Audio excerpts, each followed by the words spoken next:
What's up guys, and welcome back to another edition of my Nerdlog. Now this one is for August, so it's running pretty late. We're almost towards October now, so I will be doing another one of these for September in a couple of weeks. Because it's been so long, I'm having to look at a list of the things I wrote down about what I actually did, because I do tend to get confused about what happened in what month these days. So as for games, I decided after finishing up my last round of games that I would go back and play some DLC for games I had already finished.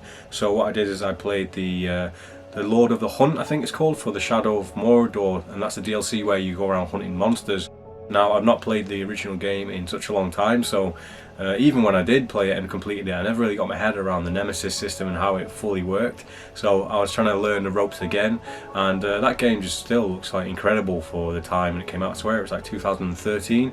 It was a cross-gen title on the 360, PS3 and on the PC, so I'm playing on PC, and yeah, I got through that in about 4 hours and I really enjoyed it. So yeah, I'm looking forward to getting through the rest of the DLC and then moving on to Shadow of War, because I've never played that. In the previous month I talked about playing Dark Souls 2 again, and what I did in August is I got through the entire Dark Souls trilogy DLC. I'd never played them before, so it was my first time going through, and that was the Crown of the Sunken King, the Crown of the Iron King, and the Crown of the Ivory King.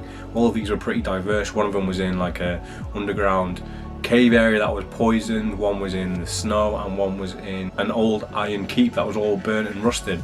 Now I really enjoyed these DLCs. They were pretty hard, I'm not gonna lie. Some of the bosses in here were some of the toughest ones in the entire game, mostly because they were really fast, especially the ones in the second DLC, the Old Iron King. There was one enemy which was like a samurai, and it took me such a long time to get to grips with how to dodge his attacks, and it wasn't necessarily the boss, it was the run to the boss, because it was in this dream sequence and you had to run past, let's say, 20 enemies just to get to the boss without being hurt, so you have enough health to actually kill the boss. But overall I really did enjoy the DLC, and I can finally say I've completed 100% of Dark Souls 2 now. Next up on the list of games that I played in August is actually Watch Dogs, the first Watch Dogs game.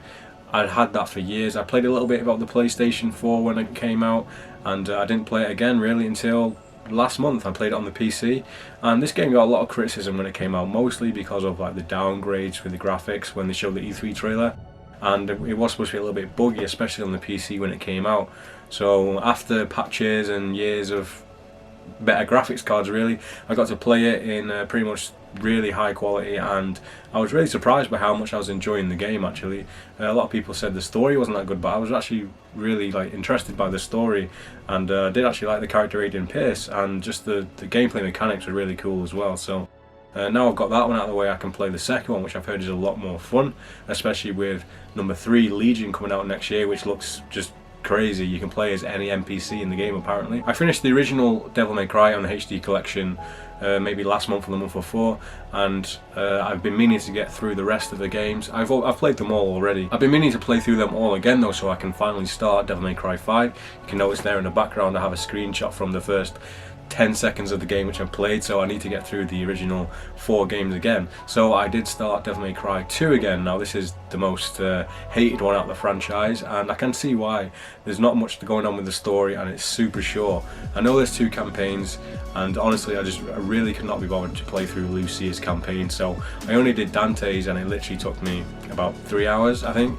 That game actually looked really cool in 4K on the PC. It looked weird at some points though, because Dante actually looked cel shaded. I don't know if they had to like retexture his whole body, or that's just how it did look originally on the PS2. But it was just so short, and there was not much going on story wise. But I think one of the missions I actually completed it. At the end of the mission it comes up with the mission clear time, and one mission took me, I think it was about 30 seconds. It must have been a boss fight, but still 30 seconds. And the last game that I started in August was actually Assassin's Creed Syndicate. I'm still currently playing that now. I'm always seems to be a couple behind on sequels of game series, so I finished Unity, oh god, quite a long time ago, and I never really played Syndicate, even though I had it when it came out, because it was dirt cheap. And I really like the look of Origins, and I really like the look of Odyssey, so I need to get through Syndicate before I start that, and I am really enjoying it.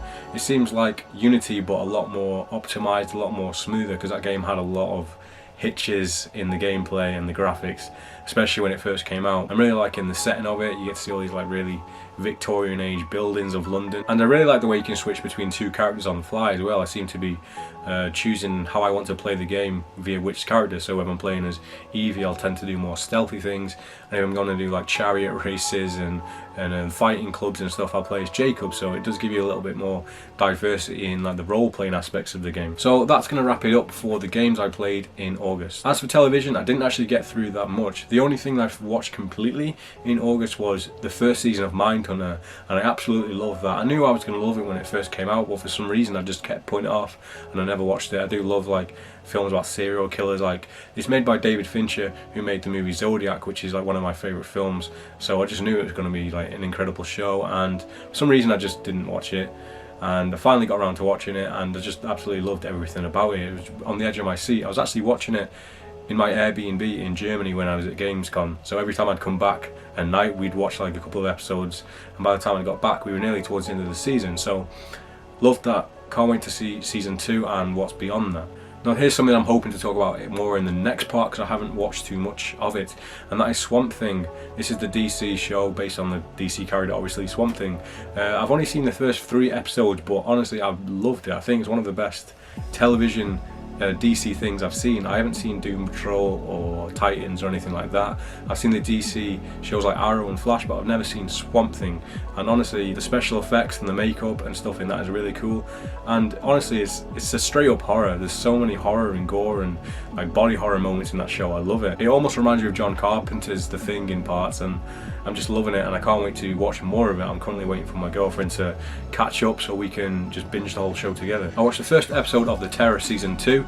I absolutely loved the first season. If you haven't seen that, make sure you go and check it out. The second season seems to be more focused on a Japanese community during the Pearl Harbor bombings, and there's some supernatural aspects to it. Like I said, I've only seen the first episode, so I don't know where it's going to go, but I'm really excited because I do love like Japanese horror, like The Ring and things like that. So I'm hoping it goes down that line with some kind of weird, creepy, like Japanese body horror with all these contorting Ju-on type figures and stuff. So yeah, I can't wait to watch the rest of The Terror Season 2. Last but not least on this list is Arrow Season 5. I finally finished this round of the DC shows. Now, I do like the shows, but there's so many episodes, and obviously with them all connecting with different ones, there's Arrow, Flash, Legends of Tomorrow, Supergirl, and me being me, like a completionist, I'll have to watch them in order. So I've been watching them in like the Arrowverse order, and it's taking me years. Honestly, it must have taken me 6-7 months just to get through this round, because I've just been watching them every couple of weeks and then I'll go off it for a month. But I finally finished this round off with Arrow Season 5, and I've got to say I really did enjoy Arrow Season 5. They definitely stepped up their game in the fight choreography, because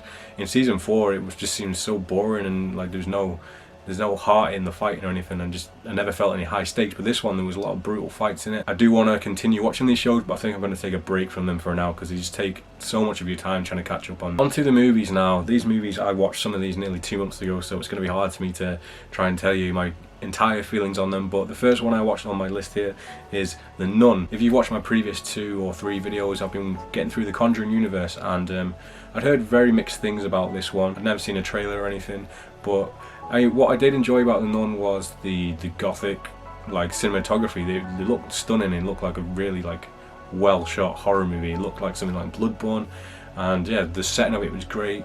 The time period was great as well. The main thing about the movie that I didn't really like was that it just felt boring. It felt like it was dragged out for so long, and there wasn't really that many scares. There were quite a few good scares and a few gory moments, but overall it felt like the film's pacing about midway just kind of stopped, and I did stop caring about the character. And one of the guys in it, I think he's supposed to be like a British guy, his accent seemed to change all over the place throughout the movie, so I couldn't take him seriously.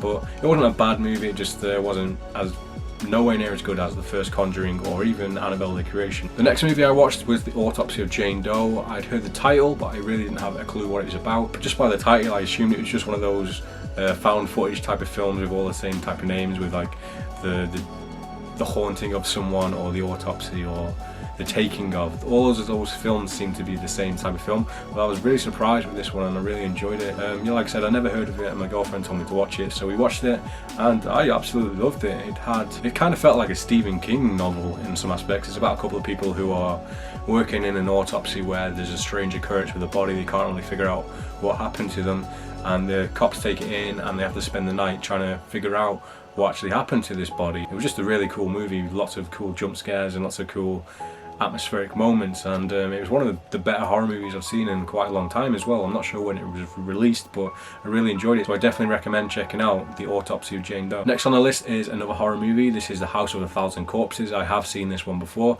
Honestly, I've seen this one about 3 times, and it's never really clicked with me. I know a lot of people love this movie, but the first maybe 1 or 2 viewings I just felt it was okay, there's some good parts, but I never really got it never clicked with me with being this great horror film. It was Rob Zombie's directorial debut, I guess. On this viewing I actually enjoyed it a lot more for some reason. I don't know why. I think it was just I'm a bit more older, and I just liked the out there aspect of it. They didn't like pull any punches. There was a lot of really disturbing moments in it. I think the scene where Otis is dressed as the girl's dead father with his skinned face coming down the stairs, like giving some weird speech. He looked like Santa Claus, and that was just like a really crazy moment. That's the type of thing that sets the movie apart from a lot of other horror movies. They really went out there with what they can show, and they didn't really care about people's complaints about sick things. So I did enjoy it a lot more this time. Free from Hell is out soon. I do want to check that out, although my expectations are pretty low for that. But I did love The Devil's Rejects. It's probably one of my favourite of Rob Zombie's movies, so I still need to watch that in preparation for the 3rd one. Surprise, surprise, another horror movie. I actually watched The Purge: Anarchy for the first time. I've seen the first one a couple of times and it was alright. I think I love the concept of the films more than the actual films themselves. I did watch the TV series for the first time this year, and I enjoyed the TV series, so I thought it was time to go back into the movie series and try and get through them and see if there was things from the TV series in the later films that I liked. And this was a really badass movie. I think the main thing stitching it together was the fact that Frank Grillo was one of the main characters in it, and he really was a badass in this film, and I didn't really care for the rest of the characters. They could have just died at any point and I wouldn't have really been bothered, as long as Frank Grillo was still at the forefront of the movie for the most part. And it was a really cool movie. It took the movie outdoors compared to just being stuck in a house, and it just took you through all these different scenarios that you wanted to see in this Purge scenario, different places and types of people. So I really loved The Purge: Anarchy, and Frank Grillo was awesome. I watched Blade Runner and Blade Runner 2049. I've seen both of those movies before. We actually got a new TV, like an OLED TV, and I really wanted to check out some of my 4K Blu-rays, which I've never watched, and I just thought Blade Runner 2049 is one I must see on this TV, so I had to watch the first one again, and yeah, those movies still stand up, and I actually enjoyed the first one a lot more this time. I remember originally watching it and thinking it was very slow, but this time I just loved it, and the second one was one of my favourite movies of 2017, I believe, so love that movie. Ryan Gosling is great in that movie. What I find most interesting about that is just how he is supposed to be this synthetic being. You can tell more emotion from his facial movements and just his eyes and stuff than in a lot of his movies, when in this movie he's supposed to be playing a robot basically. So yeah, he did a great job in this. The last film I watched in August is definitely one that I would recommend, and that is Alita: Battle Angel. This movie came out around the same time as Captain Marvel, I think, and although it did pretty well at the box office, not great, Captain Marvel just like surpassed it by bounds, like money wise. Obviously without being MCU, it's going to whatever the movie is, but I think this movie was so much better than that. I'm trying not to compare them because they're not the same type of films, but if you're looking for a movie with a strong female protagonist, this is the one you want to watch. It's set in a post-apocalyptic future where there are people who are augmented with limbs and like robotic limbs, so there's a lot of androids, and there's this weird city in the sky which no one has ever been to and no one knows what's up there. I don't want to spend too much time talking about the plot of the movie, but I really enjoyed it. A lot of it is green screen, I will admit. The main character is like human, which she has these huge eyes because she's a synthetic being. Pretty crazy how much you like connect with this person who is an animated character, and a lot of the other characters in the movie are fully synthetic, and some of them only have a face. The rest of their body is a complete robot, so it just looks really, really weird, and something you don't expect to see in a live action movie with live action actors, because it is based on an anime or a manga. The action was great in it, and it sets up such a like cool universe, and I really hope we get to see a sequel to Alita: Battle Agent eventually, because it does set up for a very interesting world, and I just want to see more of it. Okay, that's it for my nerd log for August. I hope you've enjoyed it. You shouldn't have to wait too long for my next one, although I don't know what's going to be on the next one now. I have to think of what I've watched and played. Let me know down below in the comment section your thoughts on any of the things I've played or watched this month, or if there's anything you've been watching you want to tell me about. So this is going to be it for my nerd log vlog, and I'll see you with the September one very soon.